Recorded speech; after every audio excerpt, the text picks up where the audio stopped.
nagserbisyo nga matino anon, ngano dagan man ang mangitag dalan nga dali. Kwarta sa katahan, kipangwagtang sa wala, samtang ang kabus naghulat ug nagantos sa kilid.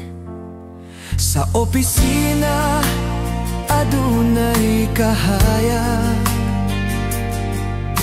apan sa likod na ang kangit-ngit.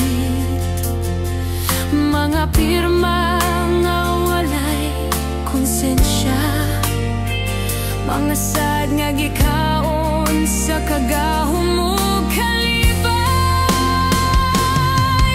Lisod bang magserbisyo nga matinod anon, ngano man kailangan nga mangilad sa nasod, kung tinod nga para sa katawhan nga atong gialagaran.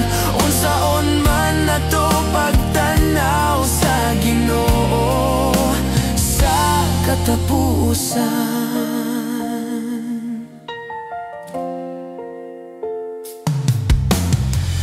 Aduna pa'y uban nga tinuod, nagbarog sa prinsipyo, bisan gilibak o giapas. Kining maong mga tawhana, sila ang tinuod nga alagad sa nasod nga angay sundon.